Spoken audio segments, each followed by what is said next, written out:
नमस्कार दोस्तों। आज हम लोग पढ़ेंगे गुणनखंड विधि द्वारा किसी संख्या का वर्गमूल आप कैसे निकालेंगे। यहाँ से सीधे तौर पर आपसे एग्जाम में प्रश्न नहीं पूछे जाएंगे कि 256 का गुणनखंड विधि द्वारा वर्गमूल निकालिए, क्योंकि हमारा जो एग्जाम है वह ऑप्शन बेस्ड है। आपसे सीधे पूछा जाएगा 256 का वर्गमूल क्या होगा, ये प्रश्न बनता है। ये प्रश्न नहीं होगा कि इस 256 का वर्गमूल आप गुणनखंड विधि द्वारा निकालिए या 256 का वर्गमूल आप भाग विधि द्वारा निकालिए। इस तरह के प्रश्न नहीं पूछे जाएंगे। प्रश्न क्या पूछे जाएंगे? आपसे प्रश्न पूछे जाएंगे 28 में वह छोटी से छोटी संख्या किससे गुना किया जाए ताकि 28 एक पूर्ण वर्ग संख्या बन जाए। या आपसे प्रश्न पूछा जाएगा 343 में न्यूनतम किस संख्या से भाग दिया जाए, या वह छोटी से छोटी कौन सी संख्या से भाग दिया जाए ताकि 343 एक पूर्ण वर्ग संख्या बन जाए। इस प्रकार के प्रश्न पूछे जाएंगे। लेकिन इसको सॉल्व करने से पहले आपको ये सीखना होगा गुणनखंड विधि द्वारा आप किसी संख्या का वर्गमूल कैसे निकालते हैं। तो चलिए, आज का हमारा टॉपिक है गुणनखंड विधि द्वारा किसी संख्या का वर्गमूल निकालना।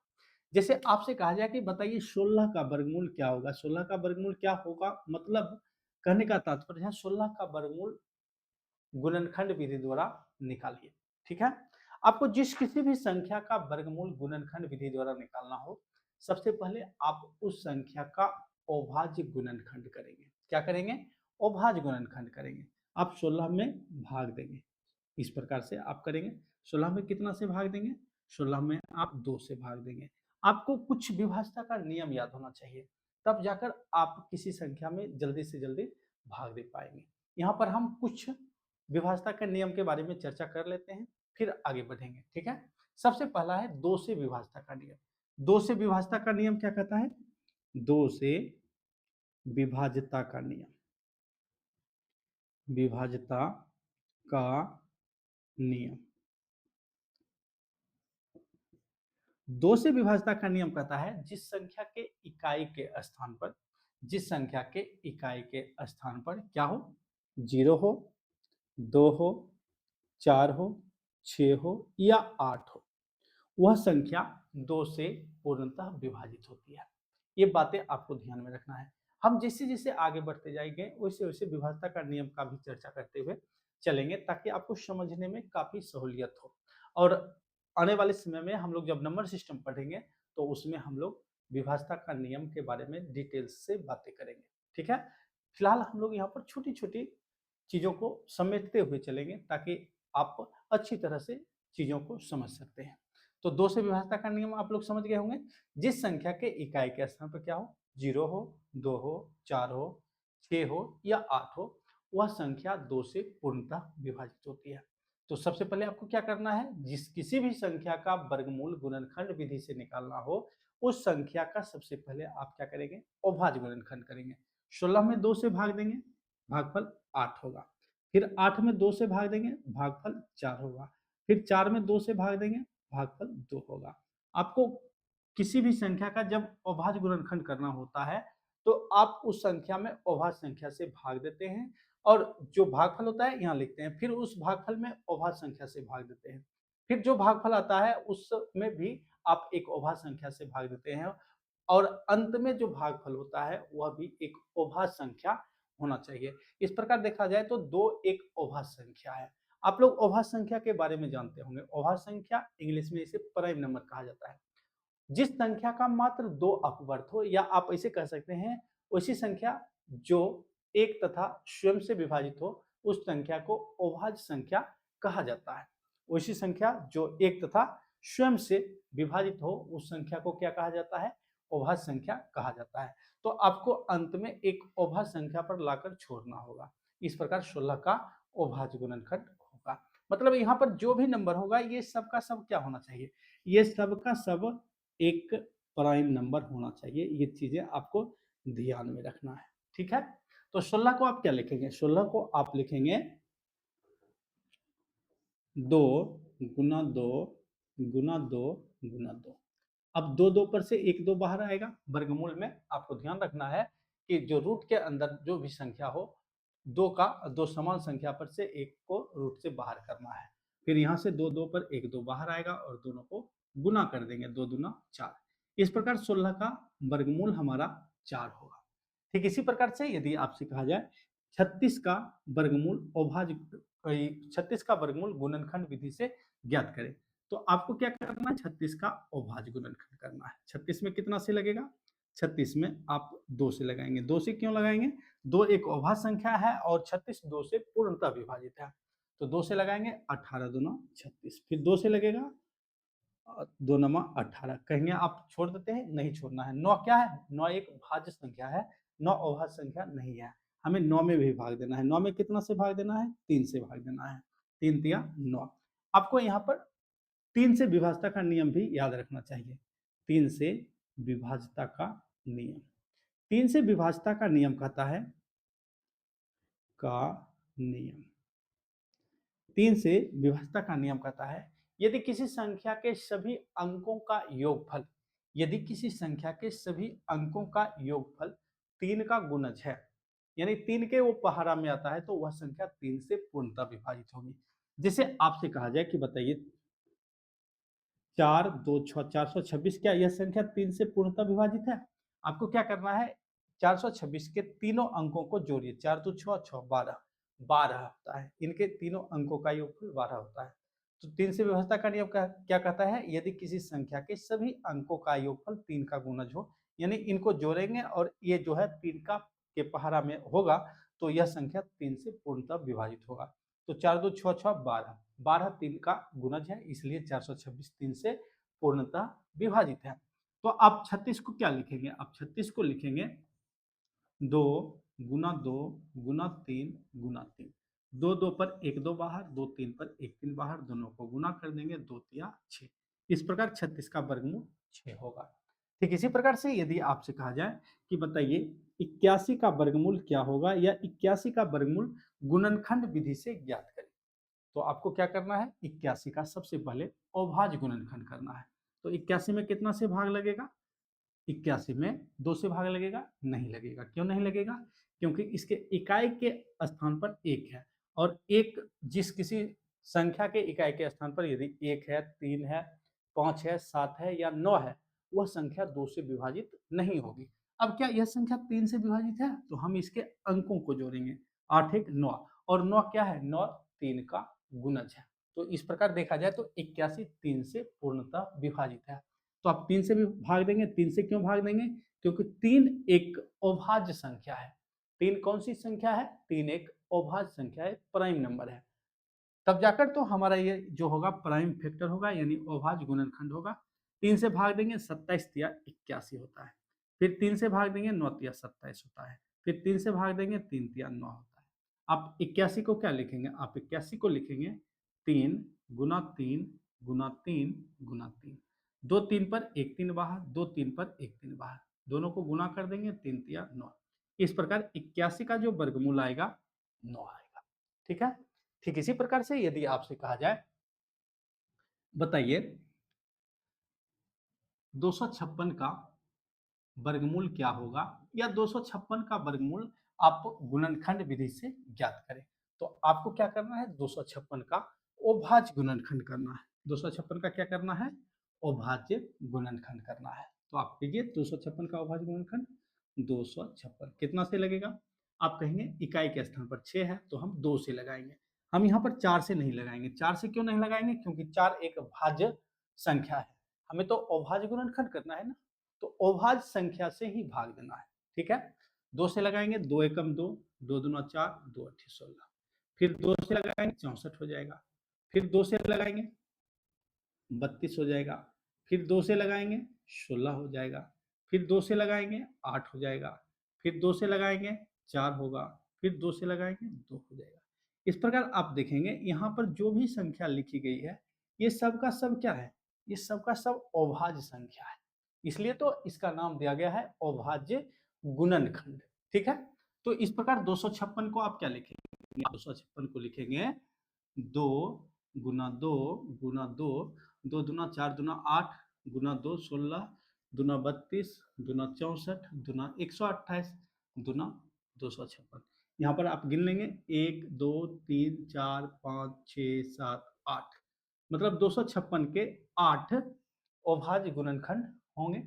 यहाँ पर देख लेंगे 1 2 3 4 5 6 7 8, 2 2 पर 1 2 बाहर, 2 2 पर 1 2 बाहर, इस प्रकार 1 2 बाहर 1 2 बाहर। इन सबको गुना कर देंगे तो गुणनफल कितना होगा, 2 दूना 4 दूना 8 दूना 16। इस प्रकार 256 का जो वर्गमूल होगा कितना होगा, 16 होगा। ठीक इसी प्रकार से यदि आपसे कहा जाए कि बताइए 441 का वर्गमूल क्या होगा, या 441 का वर्गमूल गुणनखंड विधि से ज्ञात करें, तो आपको क्या करना है, 441 का अभाज्य गुणनखंड करना है। 441 में कितना से भाग देंगे, इसमें तो 2 से लगेगा नहीं, कितना से लगेगा, इसके अंकों को जोड़ते हैं, 4 4 8 1 9, इनके जो अंकों का योगफल है वह 3 का गुणज है। इस प्रकार देखा जाए तो ये संख्या 3 से पूर्णतः विभाजित है। फिर से हम लोग एक बार रिपीट कर लेते हैं 3 से विभाजन का नियम। 3 से विभाजन का नियम कहता है यदि किसी संख्या के सभी अंकों का योगफल, यदि किसी संख्या के सभी अंकों का योगफल 3 का गुणज हो तो वह संख्या 3 से पूर्णतः विभाजित होगी। तो इसमें आप 3 से भाग देंगे, 3 3 9, 1 पर 4 14, 3 चौक 12 और सॉरी 3 एकम 3 लगाएंगे, 3 3 9 नहीं, 3 एकम 3, बचा कितना, 1 पर 4 14, 3 चौक 12, बच गया कितना 2, 2 पर 1 21 और 3 सत्ते 21, 147 बार में लगेगा। फिर आप 3 से भाग देंगे, 3 चौक 12 और 2 पर 7 27, 3 नमा 27, अब कितना से लगेगा, 7 से लगेगा, 7 सत्ते 49। इस प्रकार आप 441 को क्या लिखेंगे, अब 441 को लिखेंगे 3 गुना 3 गुना 7 गुना 7, 2 3 पर 1 3 बाहर, 2 7 पर 1 7 बाहर, दोनों को गुना कर देंगे, 7 21 हो जाएगा। इस प्रकार 441 का जो वर्गमूल होगा कितना होगा, 21 होगा। ठीक इसी प्रकार से यदि आपसे कहा जाए कि बताइए 576 का वर्गमूल क्या होगा, या 576 का वर्गमूल आप गुणनखंड विधि से निकालिए, तो आपको क्या करना है, 576 का अभाज्य गुणनखंड करना है। 576 का क्या करना है, अभाज्य गुणनखंड करना है। कितना से लगेगा, आप कहेंगे 2 से लगाइए, 2 दूना 4, 2 अठी 16, 2 अठी 16, 288 बार में लगेगा। फिर 2 से लगाएंगे, 2 एकम 2, 2 चौक 8, 2 चौक 8, फिर 2 से 72 बार में, फिर आप लगाएंगे कितना से, 2 से 36 बार में, फिर 2 से लगाएंगे 18 बार में, फिर 2 से लगाएंगे 9 बार में, अब कितना से लगेगा, 3 से लगेगा। इस प्रकार 576 का अभाज्य गुणनखंड हो जाएगा और ये सभी संख्या क्या होगा, ये सब का सब एक अभाज्य संख्या होगा। तो आप 576 को क्या लिखेंगे, आप 576 को लिखेंगे, 576 को लिखेंगे कितना, आप 2 है, 1 2 3 4 5 6, 2 गुना 2 गुना 2 गुना 2 गुना 2, 1 2 3 4, 1 2 3 4 5 6 गुना 3 गुना 3, 1 2 बाहर, यहाँ से 1 2 बाहर, फिर यहाँ से 1 2 बाहर और 1 3 बाहर, इन सबको आप क्या कर देंगे, गुना कर देंगे, 2 दूना 4 दूना 8 या 24। इस प्रकार 576 का वर्गमूल कितना हो जाएगा, 24 हो जाएगा। ठीक इसी प्रकार से यदि आपसे कहा जाए बताइए 1296 का वर्गमूल क्या होगा, या 1296 का वर्गमूल आप गुणनखंड विधि से ज्ञात करें, तो आपको क्या करना है, 1296 का अभाज्य गुणनखंड करना है। 1296 में कितना से लगेगा, 2 से लगेगा, कितना हो जाएगा, 2 छक 12, 2 चौक 8, 2 अठी 16, 648 हो जाएगा। फिर कितना से लगेगा, 2 से लगेगा, कितना होगा, 324 हो जाएगा। फिर 2 से लगाएंगे तो 2 एकम 2, 2 छक 12 और 2 दूना 4, 162 हो जाएगा। फिर 2 से लगाएंगे, 2 अठी 16, 2 एकम 2, अब कितना से लगेगा, 2 से लगेगा, नहीं लगेगा, क्यों नहीं लगेगा, क्योंकि 81 है, 81 में 2 से भाग नहीं लगेगा, कितना से लगेगा, 3 से लगेगा, कितना बार में, 27 बार में, फिर 3 से लगाएंगे 9 बार में, फिर 3 से लगाएंगे 3 बार में। इस प्रकार 1296 को आप क्या लिखेंगे, 1296 को लिखेंगे 2 दूना 4 दूना 8 दूना 16 16, अब फिर लिखेंगे 3 गुना 3 गुना 3 गुना 3, अब 2 2 पर 1 2 बाहर, यहाँ से 1 2 बाहर, 1 2 यहाँ से बाहर, 1 3 यहाँ से बाहर, और एक 3 यहाँ से बाहर। इन सबको गुना कर देंगे, 2 दूना 4 तिया 12 तिया 36। इस प्रकार 1296 का वर्गमूल कितना होगा? 36 होगा। अब हम उन दो प्रश्नों की चर्चा करते हैं जो आपसे एग्जाम में पूछे जाएंगे। पहली बात है 32 में किस संख्या से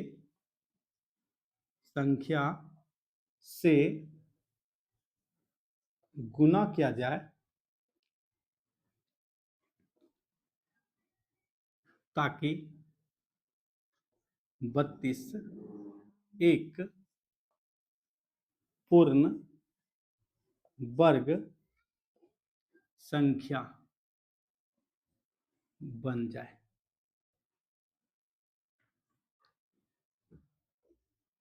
इस प्रकार के प्रश्न आपसे पूछे जाएंगे। तो आपको इस तरह के प्रश्नों को बनाने के लिए क्या करना पड़ेगा? जिस भी संख्या जो भी संख्या दिया रहे उस संख्या का अभाज्य गुणनखंड करना है। 32 का अभाज्य गुणनखंड करेंगे 2 से 16, 2 से 8, 2 से 4, फिर 2 से 2।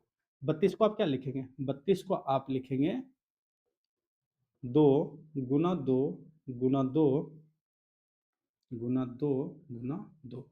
2 दूना 4 दूना 8 दूना 16 दूना 32।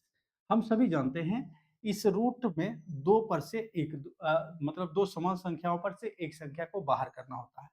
तो यहाँ से एक तो दो बाहर हो जाएगा, एक दो यहाँ से बाहर हो जाएगा, लेकिन ये दो फंस जाएगा। इसका मतलब है 32 उसी कंडीशन में एक पूर्ण वर्ग संख्या बनेगा जब एक दो और होगा, एक दो का मतलब पेयर और बनेगा तब जाकर। इस प्रकार हम यदि यहाँ पर एक दो और दे देते हैं तो 32 क्या बन जाता है? पूर्ण वर्ग संख्या बन जाता है। इस तरह से 32 पूर्ण वर्ग संख्या कब बनेगा? जब 32 में 2 से गुना किया जाए।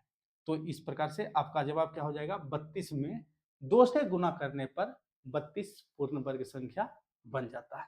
ठीक इसी प्रकार से यदि आपसे कहा जाए कि बताइए 128 दूसरा कोई संख्या ले लेते हैं। चलिए 54 में किस संख्या से गुना किया जाए ताकि 54 एक पूर्ण वर्ग संख्या बन जाए? तो आपको क्या करना होगा? 54 का सबसे पहले अभाज्य गुणनखंड करना पड़ेगा। 2 से लगेगा कितना? 27। 2 से नहीं लगेगा, अब कितना से लगेगा? 3 से। 9 फिर 3 से 3। इस प्रकार आप 54 को क्या लिखेंगे? 54 को आप लिखेंगे 2 गुना 3 गुना 3 गुना 3। आप लोगों ने क्या देखा कि कोई संख्या पूर्ण वर्ग संख्या उसी कंडीशन में बनेगा जब उसके रूट के अंदर दो समान संख्याओं का पेयर बनेगा। आप यहाँ देखेंगे 2 3 का तो एक पेयर बन रहा है, लेकिन एक 2 और एक 3 है। इसका मतलब यदि 54 में हम एक 2 और एक 3, इस प्रकार 2 तिया 6। 54 में यदि हम 6 से गुना करते हैं तो 54 हमारा क्या बन जाएगा? पूर्ण वर्ग संख्या बन जाएगा। 54 क्या बन जाएगा? हमारा पूर्ण वर्ग संख्या बनेगा। कब? जब हम एक 2 और एक 3 से 54 में गुना करते हैं। तो इस प्रकार एक 2 एक 3 2 तिया 6। 6 से यदि हम 54 में गुना करते हैं तो 54 हमारा पूर्ण वर्ग संख्या बन जाएगा। ठीक इसी प्रकार से आपसे प्रश्न ये भी पूछा जा सकता है कि 54 में हम किस संख्या से भाग दें? 54 में हम किस संख्या से भाग दें ताकि 54 एक पूर्ण वर्ग संख्या बन जाए? तो उस कंडीशन में भी आपको बस यही देखना है, जो दो नंबर का पेयर बन रहा है उसको छोड़कर जो संख्या बच गया है एक 2 एक 3 2 तिया 6, यदि हम 54 में 6 से भाग दे देते हैं, 54 में कितना से भाग दे देते हैं? 6 से। तो 54 में 6 से भाग देंगे तो 6 नमा 54। 54 में 6 से भाग देने पर 54 क्या बन जाएगा? एक पूर्ण वर्ग संख्या बन जाएगा। तो आपको ध्यान रखना है, जिस किसी भी संख्या का को हमें एक पूर्ण वर्ग संख्या बनाना है, सबसे पहले आप क्या करेंगे? उसका अभाज्य गुणनखंड करेंगे। अभाज्य गुणनखंड के बाद हमें ये देखना है कि दो समान संख्याओं का पेयर बनता है या नहीं बनता है। अगर बनता है तो छोड़ते हुए चलेंगे, नहीं बनता है तो इसका मतलब है उस संख्या में यदि हम उतना से गुना करते हैं तो वह संख्या एक पूर्ण वर्ग संख्या बन जाता है, या हम उतना से भाग देते हैं तो वह संख्या एक पूर्ण वर्ग संख्या बन जाता है। इस प्रकार के प्रश्न आपसे एग्जाम में पूछे जाएंगे। तो आपको गुणनखंड विधि द्वारा संख्याओं का वर्गमूल निकालने के लिए आना चाहिए। हमें उम्मीद है कि आप लोग इस मेथड को सीख गए होंगे। आप लोग यदि यहाँ तक वीडियो में आए हैं तो चैनल को जरूर सब्सक्राइब कीजिएगा और आपका एक कमेंट हमें चाहिए कि आप किस प्रकार से चीज़ों को और बेहतर ढंगों से यूटिलाइज करना चाहते हैं, क्योंकि आपका एक कमेंट हमें मार्ग प्रदर्शित करेगा। अब मिलते हैं आपसे अगले वीडियो में। धन्यवाद।